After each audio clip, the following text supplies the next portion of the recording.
Mas é um prazer enorme. Eu queria fazer duas saudações muito especiais neste congresso. Primeiro, hoje eu sou professor de processo e sabe quem me influenciou? Só podia ser de Minas. Está sentado aqui o professor Humberto Teodoro Júnior. Eu fui ver que eu gostava mesmo de processo quando eu li o seu livro, ainda da editora Leudes, que eu tenho guardado até hoje. Já mostrei a ele, já mostrei a Juliana. Foi o primeiro livro dele que eu li, foi o Processo Cautelar. O processo de conhecimento surgiu depois, veio da execução. Humberto não verdadeiramente só um jurista, era um grande juiz, um grande magistrado. Eu, por falta de espaço, tive que me desfazer, mas eu tinha um recorte, quando a imprensa oficial de Minas publicava, ainda no jornal físico, né, as suas decisões no Tribunal de Justiça de Minas. Era um desembargador brilhante, inovador, e que muito contribuiu para a grandeza do Tribunal de Justiça de Minas, que aqui hoje tem também o desembargador Rogério presente. E a segunda homenagem eu falo ao nosso mestre da Teoria Geral das Obrigações, que é o desembargador e depois ministro, o mais galã de todos os ministros, já passou no Superior Tribunal de Justiça, que é o ministro Rui Rosado, na sua elegância, no seu charme, e que aposentou com uma aposentadoria milionária, que não dá nem tempo de explicar, mas que se tornou um grande amigo, não só meu, mas amigo de todos, mas porque eu tenho uma amizade muito especial. Então, queria saudá-lo inicialmente, como saúdo também a minha colega de turma, que foi minha ex-colega de turma, agora colega de sessão, Maria Isabel Calotti, que muito tem agradecido este tribunal. Eu acredito que não tem mais nenhum colega do STJ aqui. A figura mais simpática da terceira turma, eu sou só o mais bonito, só. É a figura mais simpática e que senta ao meu lado e muito me ensina em responsabilidade e consumidor, que é o ministro Paulo de Tarso Sanseverino, que é um amigo, eu considero um amigo, como diz Milton Nascimento, que a gente guarda do lado esquerdo do peito, do lado do coração, tal afinidade e admiração que eu tenho por ele. O que estava designado para eu falar é a teoria do interesse no contrato de seguro e a jurisprudência do STJ. A jurisprudência do STJ em matéria de teoria do interesse, quase nada foi produzido.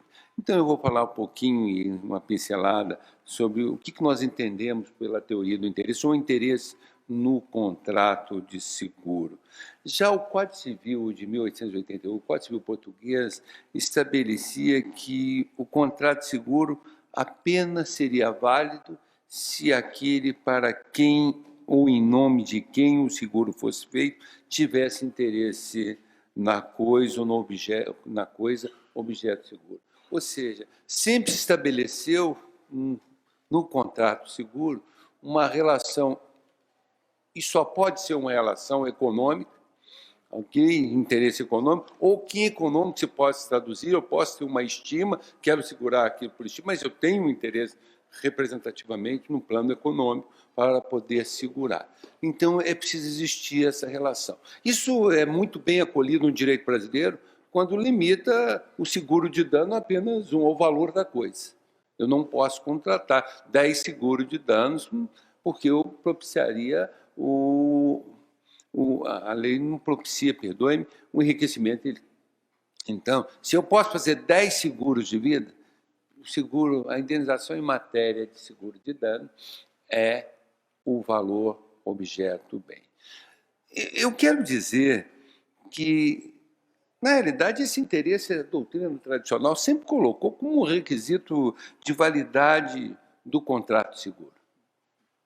Mais que de validade, alguns consideravam até de existência. Eu vou militar a validade. É preciso realmente existir uma ligação efetiva entre a pessoa e o bem segurado. É preciso que essa relação seja de um interesse, e um interesse naturalmente econômico para isso.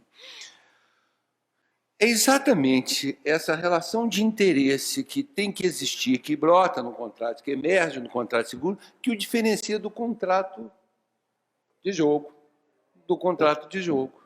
Aqui no contrato, o seguro, se criou a figura do interesse exatamente para diferenciar do contrato de jogo ou jogo de azar.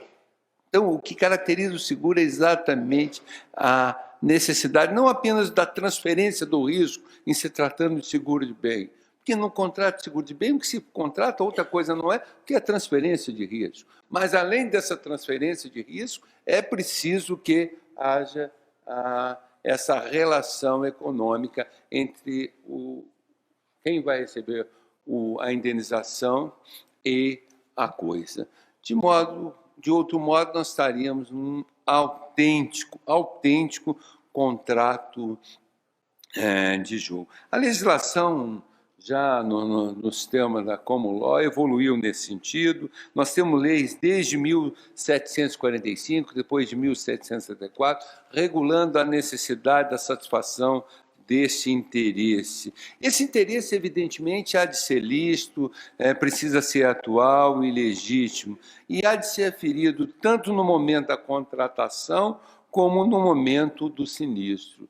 A todo tempo tem que se aferir esse interesse. É de se indagar, existe interesse no seguro de vida? Eu vou responder logo a seguir, e de antemão já digo que há. Evidentemente há um interesse, que é de outra natureza. O interesse, eu quero dizer que também rebater aqui, eu permito-me discordar dos autores portugueses, ele diz que esse interesse traduziria uma relação jurídica entre o beneficiário da indenização e a coisa. Não é verdade. Eu adoto o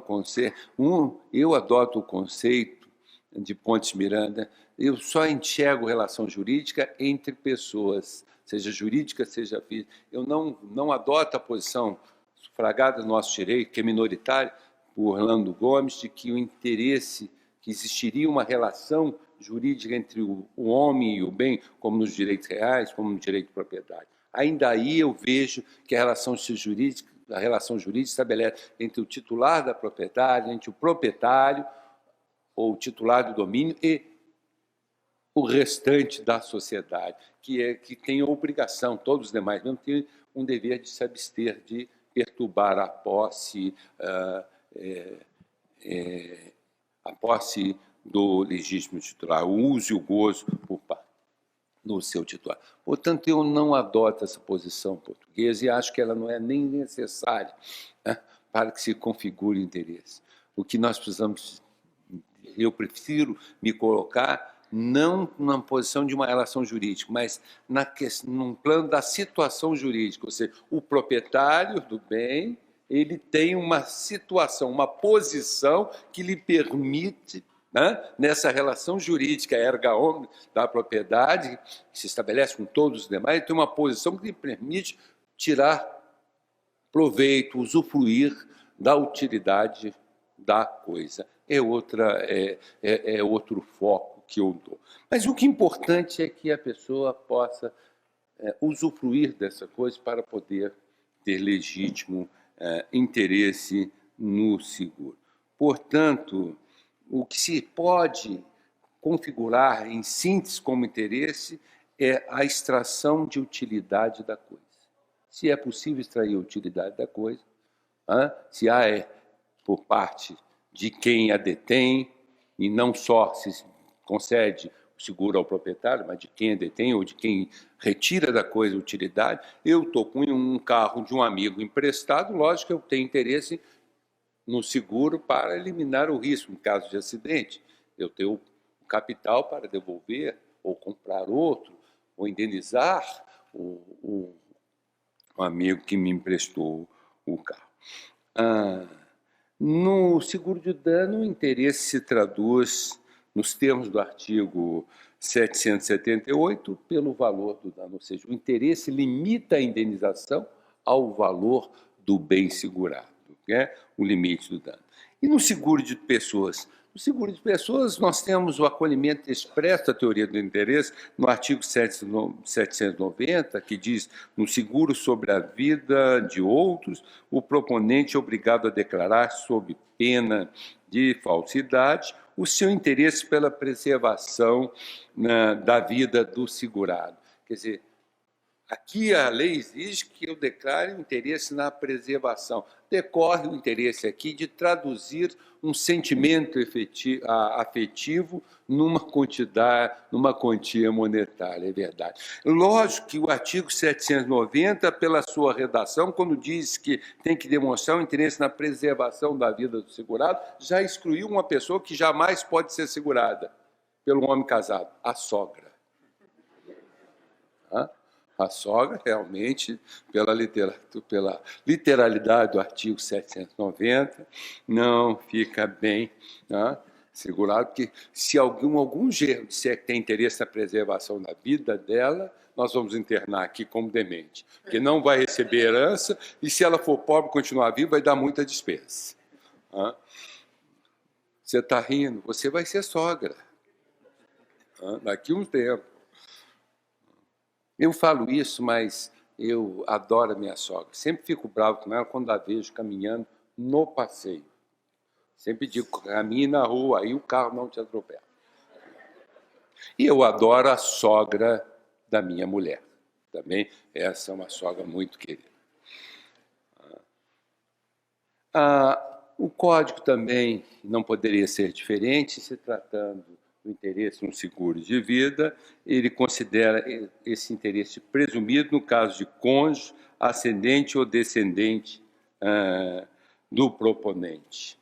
Certo? Olha bem, não fala da sogra. Então, com essas considerações, há um interesse, um requisito de validade do contrato de seguro. Esse interesse se pode traduzir como extração da utilidade da coisa, encontra-se agasalhado não só na lei de seguro portuguesa, mas em todas as leis de seguro hoje, mas principalmente agasalhado no Código Civil. A propósito, eu espero que, em que pese o bom trato da matéria no Código Civil brasileiro, que a gente tenha uma lei especial de seguro. Eu acho que é um microsistema. O seguro vai ocupando um espaço enorme, participando cada vez mais do PIB brasileiro, o crescimento é grande. Há um espaço ainda muito grande de crescimento, há um espaço para crescimento, pela importância, pelo risco, pela mutualidade que envolve os contratos de seguro. Parece que é chegado o momento de nós termos uma lei mais específica, mais detalhada, que regulamenta melhor o contrato de seguro, reduzindo até o espaço de criatividade da jurisprudência, porque nem sempre os julgadores conseguem, e é normal que isso aconteça, pela tecnicalidade da matéria, compreende o risco que envolve esse tipo de contrato, como, por exemplo, alterações ou decisões que possam impactar o cálculo atuarial de apólice. Feitas as considerações, eu agradeço muito o convite do Conselho da Justiça Federal, do Sérgio, o professor e ministro Paulo de Tarso Sanseverino, que é um dos organizadores, e ao presidente da mesa, meu colega Antônio Carlos, e a todos vocês presentes. Muito obrigado. Eu vou pedir licença para o me retirar, porque eu tenho que ir direto para